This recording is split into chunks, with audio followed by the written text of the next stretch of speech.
Boa tarde a todos. Meu nome é Lívia e eu gostaria de apresentar para vocês o Eduardo Gentil. O Eduardo vai falar um pouquinho com a gente sobre a estratégia da família empresária. Eduardo é sócio da Cambridge Family Enterprise Group. Para quem não sabe, Eduardo é o braço direito do John Davis aqui no Brasil, um grande nome aí no mundo da família empresária. E para a gente é um grande prazer contar com a palestra dele, com os conhecimentos dele na tarde de hoje. Eduardo, muitíssimo obrigada, seja muito bem-vindo, é um grande prazer. Obrigado, Lívia. Deixa só, em termos de logística, eu prefiro estar mais perto aqui da... Pode ser? Tá. Você não quer vir para cá? Bom, gente, boa tarde.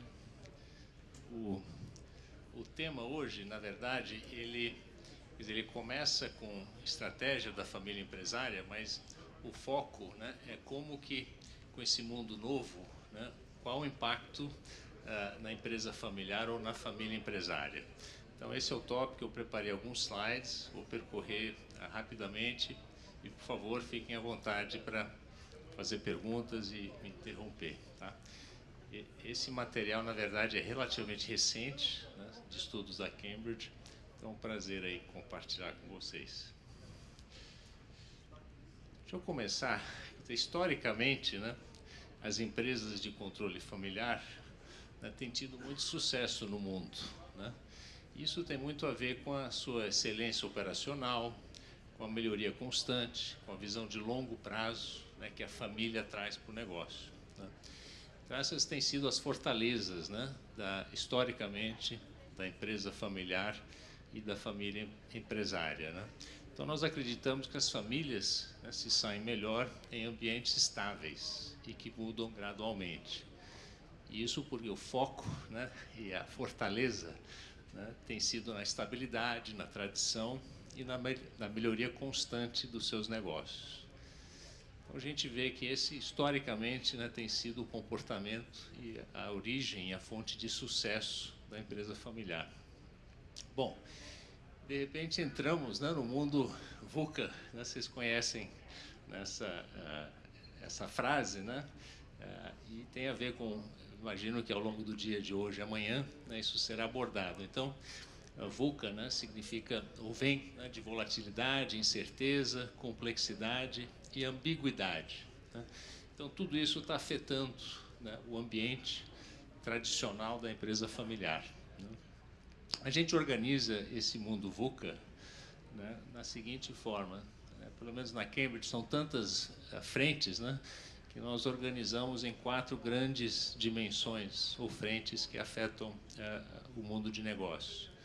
Né, eu não vou entrar em detalhe hoje, mas depois vocês têm acesso a isso, mas desde degradação ambiental, avanços tecnológicos, né, que vocês conhecem, inteligência artificial, digitalização, etc. E aqui também, né, afeta o ambiente de negócios, né, a polarização dos países, a proteção, né, contra o comércio, etc.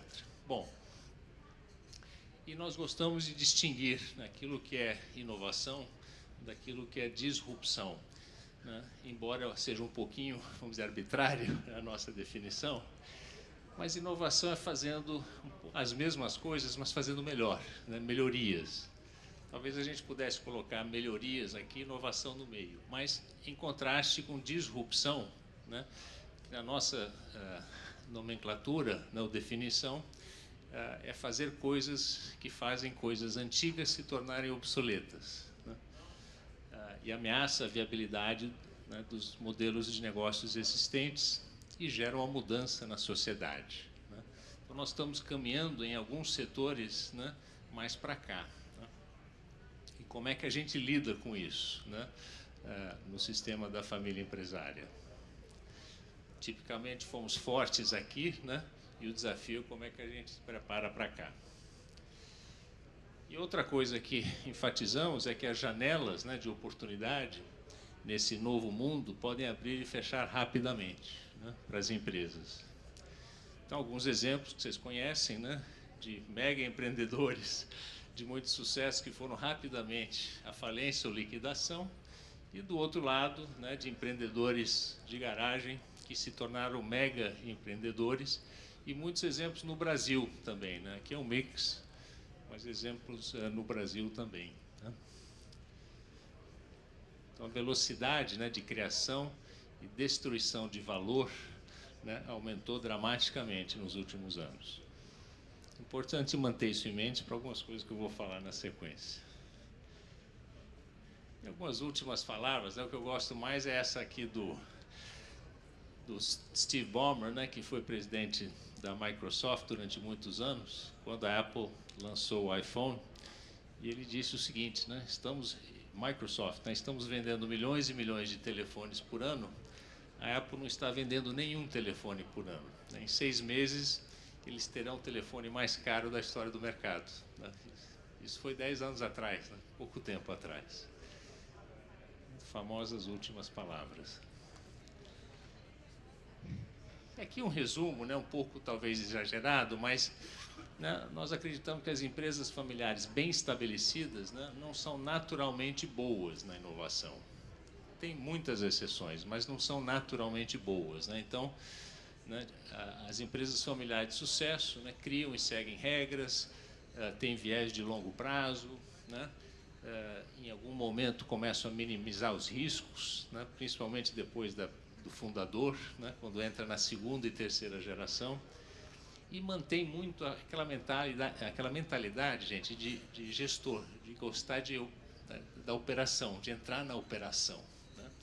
Isso é muito típico e tem sido uma fonte de sucesso, né, das empresas familiares. Tem muitos estudos, né, que falam sobre isso. Do outro lado, né, inovadores, né, ou inovações, né, quebram regras, desafiam o status quo, exigem tomada de riscos, né, e exigem uma mentalidade de investidor, né, que é diferente da mentalidade de um gestor. Faz sentido para vocês? Então, quer dizer, existe, né, na nossa experiência uma consciência, mas falta realismo. Né? Mesmo com o ritmo tão acelerado, não quer dizer que as empresas não têm tempo, né, de se ajustar ou se adaptar. E a gente vê vários acionistas, conselheiros, que acompanham as tendências, estão cientes, né, mas eles acreditam que tem mais tempo, o que não vai afetar a sua companhia, especificamente. Então, esse é o cenário em que a gente se depara. Né? Fortaleza das empresas familiares de um lado, o mundo, né, num ritmo de mudança relevante e hipoteticamente contrário às fortalezas da empresa de controle familiar.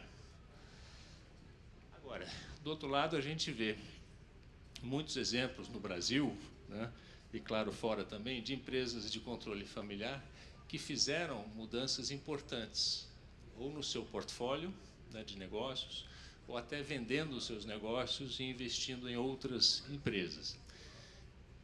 Vocês conhecem a maioria, né, desses grupos, eu vou só mencionar alguns.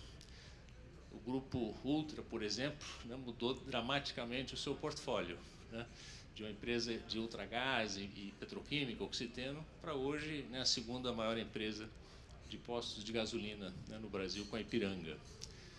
Da mesma forma que no outro exemplo, desculpe, o Bruno Calói decidiu em algum momento vender, né, ele era um acionista controlador, vendeu a Calói para a Cannondale e investiu boa parte, né, dos recursos na Yellow. Né. E Magazine Luiza, vocês conhecem a inovação, né, que o Fred fez. Em quase todos esses casos, teve 1 ou 2 acionistas ativos que tomaram a decisão, que puderam, né, fazer a decisão. Não foi o conselho de administração que tomou essas decisões, né? Foram os acionistas, em algum momento, né? Isso é importante lembrar. O Grupo Folha também é interessante, né?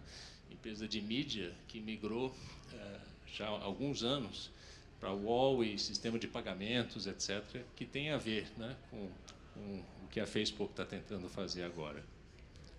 Então, nós temos exemplos, né? Outro exemplo bacana da Cosan, que era uma usina, né, ou várias usinas de açúcar e álcool, né, que uns 10 anos atrás, ou 15 anos atrás, fez uma mudança dramática e se associou com a Shell para entrar na distribuição de combustíveis, né, de uma forma geral. Então, nós temos exemplos, né, de famílias empresárias que fizeram mudanças importantes, né, de inovação e de de ruptura mesmo, né? E o que eles têm em comum é que foram alguns poucos acionistas ativos, né, que trouxeram essa visão de gestão de portfólio, né, e de tomada de risco, né? Sem isso, não conseguiriam ter feito essas mudanças. Então, nós estamos chegando aqui, né, o John Davis gosta muito dessa imagem, né, que é onde é que nós estamos, né, nesse rio com essa queda d'água enorme, né? E o que ele diz, é importante, né, o acionista da família empresária ter essa altitude, conseguir enxergar onde é que está o nosso barco, né, nessa rota, né? Nós estamos aqui em águas seguras, nós estamos perto da correnteza, onde nós estamos, né? Então, seu negócio está próximo ou longe da cachoeira ou da queda, né? Estamos em águas calmas, né, com nossa jornada sob controle, a corrente está andando rapidamente, mas conseguimos navegar, estamos entrando nas corredeiras, né, conseguimos ouvir a cachoeira, né? Então, onde nós estamos? É legal, né, essa imagem. E é muito útil, né? É uma forma da gente pensar como é que a gente visualiza, né, onde nós estamos na nossa trajetória. E aí, chegamos ao ponto principal, a mensagem principal dessa apresentação que vem do John, que é o seguinte: ela parece simples, né? Acionistas precisam pensar mais como donos. Agora, o que a gente quer dizer com isso, né? É simples falar, mas o que a gente quer dizer com isso? Que, historicamente, como eu falei, né, a força da família empresária vem dessas características. E, de fato, o que a gente vê como necessário, né, nesse mundo novo, mais acelerado, de mais mudanças, né, é que o acionista da família empresária precisa ganhar altitude, né, criar a atitude de acionista. Aqui é atitude, né, e aqui é ganhar altitude, né? Ter desapego, desculpe, visão de portfólio dos seus negócios, né, não se apegar demais à tradição e ao legado, e sair de investimentos que não estão dando certo, que não é tão simples, né, quando a gente tem um apego emocional. Né? Renovar o quadro de líderes, né, quando necessário, também muito difícil, né? As famílias tendem a prezar muito a lealdade e buscar novas oportunidades de crescimento. Então, o que nós estamos vendo e recomendando e trabalhando com as famílias é de começar a ter essa mudança, né, de atitude de operador ou gestor para uma atitude mais de investidor, de dono mesmo do seu negócio, né? Com foco na mudança, na velocidade e altitude. E acreditamos que essa transição, né, se for possível, vai levar a uma performance melhor daqui para frente. Faz sentido, né? Então, de novo, né, confrontando as duas atitudes, né? Deixa eu voltar um pouco. Então, agora, como fazer isso, né? Como fazer quer dizer, continuar com aquilo que você faz bem, mas elevar um pouco a tua visão, né, e a tua visualização, né, de onde a empresa está. Então, como adotar a mentalidade de dono ou acionista, né, nesse novo ambiente? Bom, primeiro, né, reconhecer que temos que cultivar e preparar acionistas ativos na nossa família, né, para ter sucesso no longo prazo. Algo que talvez antes a gente tivesse mais tempo, né, hoje se torna algo mais urgente, né, preparar a próxima geração de acionistas ativos no nosso grupo. Outra coisa que a gente diz é não tire, quer dizer, claro, tem que elevar a altitude, mas não tire as mãos, né, do volante. A terceira coisa é se organize, né? Como é que a gente pode desenhar um mapa de governança que melhor atinge, né, os objetivos? Aqui é um mapa mais complexo, né, uma família já que tem vários negócios, mas o que é importante nesse mapa, né, é um pouco essa parte aqui embaixo, né, que mesmo tendo alguns negócios mais maduros, é importante na sua governança, né, entender que precisa dar atenção e ter talento, né, adequado para olhar novos negócios. Então, qual a melhor estrutura, né, para atender as necessidades de sua empresa especificamente? Não tem um mapa universal para todo mundo, mas tem alguns conceitos e princípios que são importantes. Então, altitude, né? Não tirar a mão do volante, se organizar, né? De novo, ganhar altitude para focar nas grandes questões. Crie seu conselho, né? De forma a ajudá-lo nas suas decisões como acionista. Vocês conhecem esse quadro, né? Quer dizer, o conselho tem que estar aqui, autossuficiente, né? Para ver o terreno todo e não só a operação, que tende a ser o foco, vamos dizer, mais natural de muitos conselhos de empresas familiares, né? Bom, e aqui um conceito mais recente da Cambridge, que tem a ver com o seguinte, né? Como é que a gente pensa sobre aonde investir no futuro, né? Se a gente tem um negócio que historicamente deu certo, né, como é que a gente pensa, né, de uma forma mais organizada sobre aonde que podemos investir? A gente diz o seguinte: defina bem, comece antes de tudo, né, com uma boa definição do que é a missão e valores da família, né, e as competências da família, que é esse círculo aqui, né? Defina bem, explicitamente, missão e valores e aquilo que a gente faz bem, aquilo que a gente acredita que a gente faz bem, né? E olhe para fora, né, as oportunidades de crescimento, e onde tem, vamos dizer, a sobreposição entre esses três círculos, é onde a gente deve, pelo menos, buscar na inovação e tentar alocar algum capital, né? Então, defina bem missão, valores e as competências, busque as oportunidades de crescimento e, na interseção, deve ter algo importante para a família. Aqui um pouco o que é os valores, né? Ter o propósito comum, traz a sensação que estamos nisso juntos, né? Por uma jornada mais longa. E, finalmente, isso é importante, eu queria compartilhar com vocês, quando a gente usa o chapéu de acionista, né, diferente do chapéu de CEO de uma empresa, são três coisas que a gente precisa tentar fazer bem, né, como acionista. Primeiro, alocação de capital, né, fazer apostas naquilo que a gente acredita, né, e sair dos maus investimentos. Segundo, a mesma coisa com pessoas, né, saber escolher bem as pessoas que vão tocar os nossos negócios e saber também a hora, né, de desligar ou remover as pessoas que estão dificultando a nossa performance. E, finalmente, cultura, né? Proteger e deixar claro qual é a forma, né, de fazer as coisas desta família.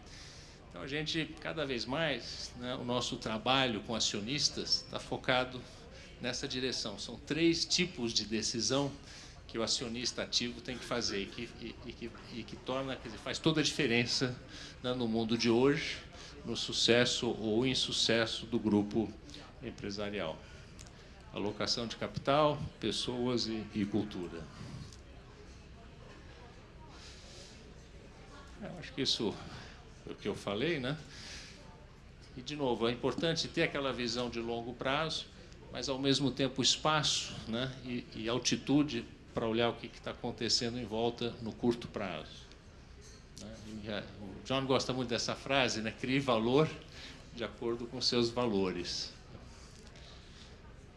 E, de novo, né, saber onde nós estamos, né, no rio e o quão perto da queda d'água. E, finalmente, para concluir, né, eu gosto muito dessa frase, vocês devem conhecer, né, não é a espécie mais forte que sobrevive, nem a mais inteligente, mas aquela que é mais responsiva para as mudanças, né? É um pouco isso, né? Resumindo, deixa eu ver se tem. Nós temos tempo para mostrar o vídeo? Eu tenho um vídeo de 5 minutos, que é um exemplo de uma família americana, mas está legendado, que eu acho que concretiza isso que eu estou falando, né? Como é que uma família pegou esses conceitos e traduziu em algo concreto. Podemos mostrar? Essa é uma empresa americana, originalmente em mídia. Eu acho que é a quarta geração.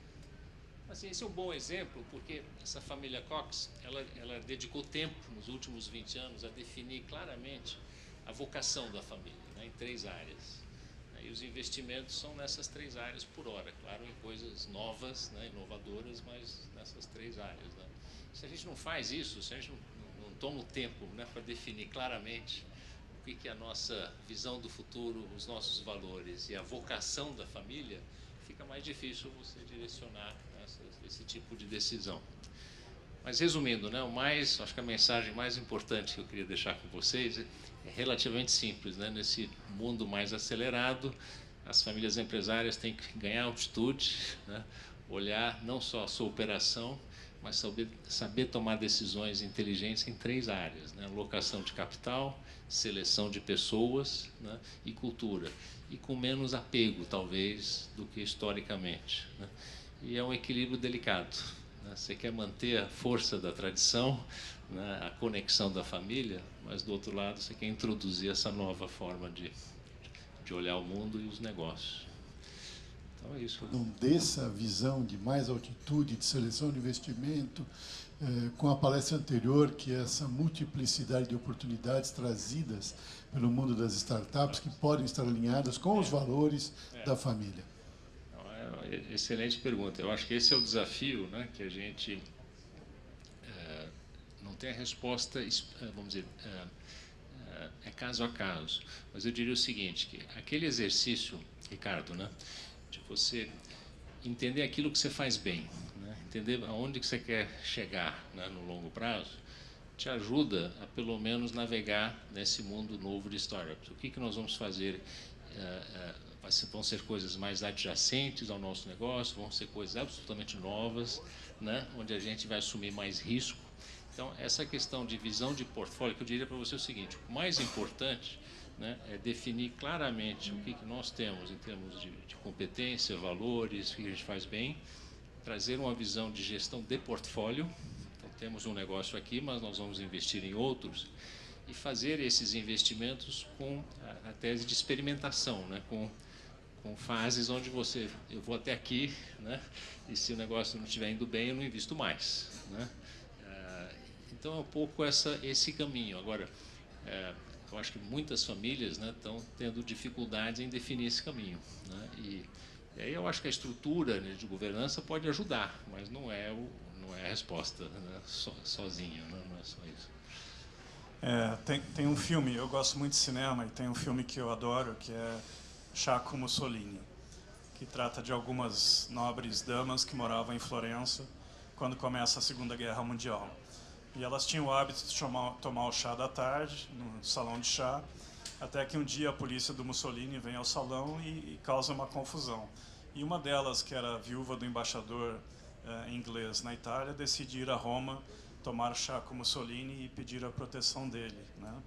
E ela volta, ela é muito bem recebida, volta para Florença se achando a rainha da cocada preta, só que depois de alguns dias a polícia não só volta ao local, como destrói o salão de chá e prende as damas. Qual é a analogia que eu faço entre esse filme e a situação de muitas empresas?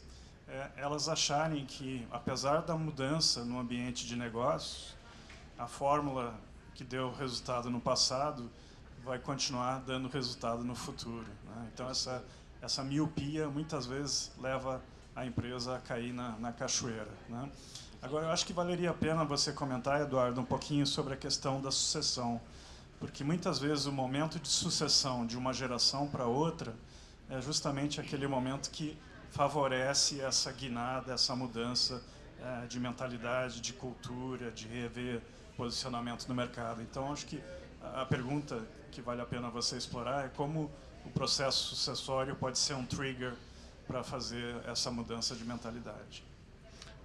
Boa pergunta. E é isso mesmo, eu acho que pode ser um trigger, né? E o desafio é criar as condições, né, Paulo, para que isso aconteça.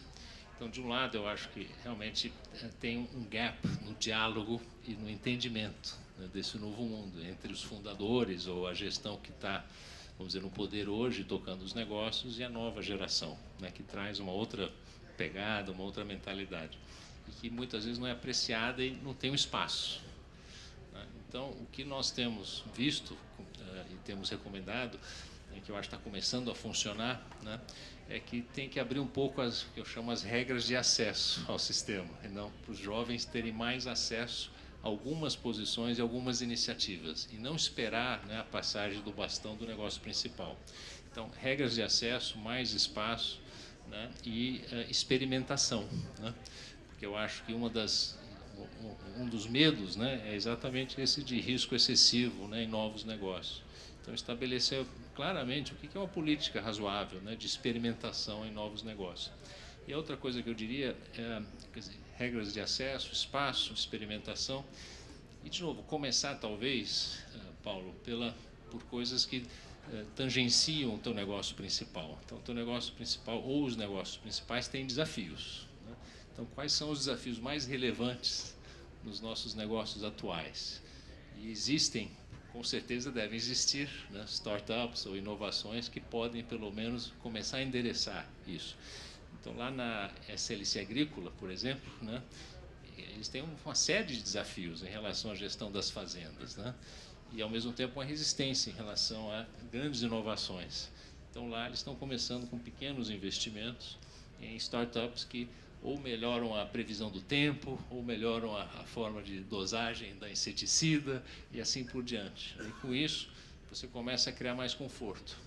Mas eu acho que são dois grandes desafios, né? É a falta de entendimento, né, do novo mundo, e aí é uma questão também de educação, né?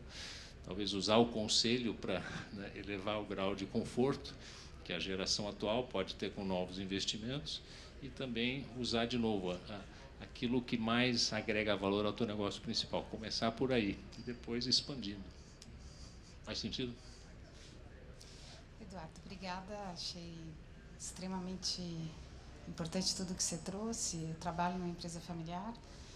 Acho que, de certa maneira, agora, ao final da sua fala, você respondeu a pergunta que eu ia fazer. Porque, assim, qual que é o papel que os conselheiros, de fato, podem exercer nesse modelo? Porque, de certa forma, eles ficam um pouco no meio do sanduíche, né? Ao mesmo tempo, olhando para baixo, né? Vendo como é que os negócios estão se dificultando e quais são os desafios da equipe que está executando aquela diretriz, e olhando para cima sem a possibilidade de tomar decisões, única exclusivamente orientando e muitas vezes sendo pautado, né, por aquilo.